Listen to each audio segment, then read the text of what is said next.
মেখলিগঞ্জে তপশিলীর সংলাপ কর্মসূচিতে বিজেপি ছেড়ে তৃণমূলের ঝান্ডা হাতে 40টির বেশি পরিবার। কোচবিহার জেলার মেখলিগঞ্জ ব্লকের জামালদহ অঞ্চলে তপশিলীর সংলাপ কর্মসূচিকে ঘিরে রাজনৈতিক অঙ্গনে চাঞ্চল্যের সৃষ্টি হয়েছে।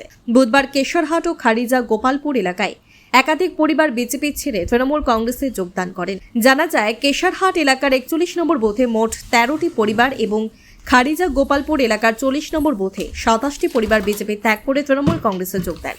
তারা পরেশ চন্দ্র অধিকারীর হাত ধরে আনুষ্ঠানিকভাবে তৃণমূল কংগ্রেসের পতাকা তুলে নেন।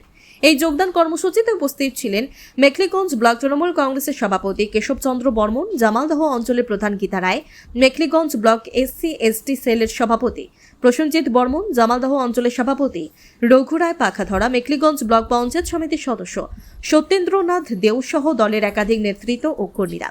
এদিন নতুন যোগদানকারীদের স্বাগত জানিয়ে বিধায়ক পরেশ চন্দ্র অধিকারী বলেন, এলাকার উন্নয়ন ও মানুষের স্বার্থে তৃণমূল কংগ্রেস কাজ করে চলেছে।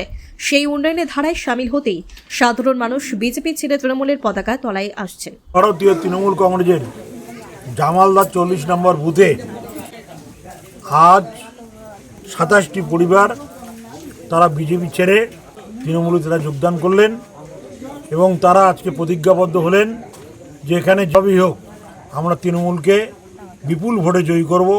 আগামী দিনে যে মমতা বন্দ্যোপাধ্যায় আবার সরকারে তিনি এসে মুখ্যমন্ত্রী হবেন এবং তার হাতকে শক্ত করার জন্য আজকে তারা 27টি পরিবার যোগদান করলেন। আমরা তাদেরকে আন্তরিকভাবে অভিনন্দন জানাই।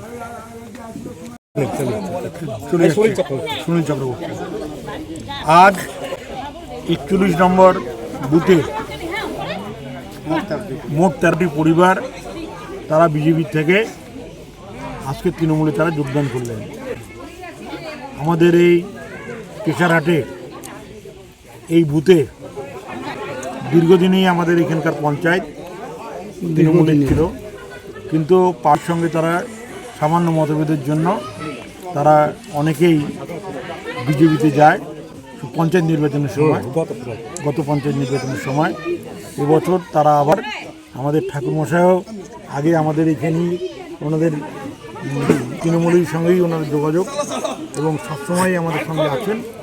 এবং আজকের এই যোগদানের মধ্য দিয়ে আমরা সকলকে অভিনন্দন জানাবো যে এই বুথটা 41 নম্বর বুথ আমাদের শক্তিশালী বুথে পরিণত হলো।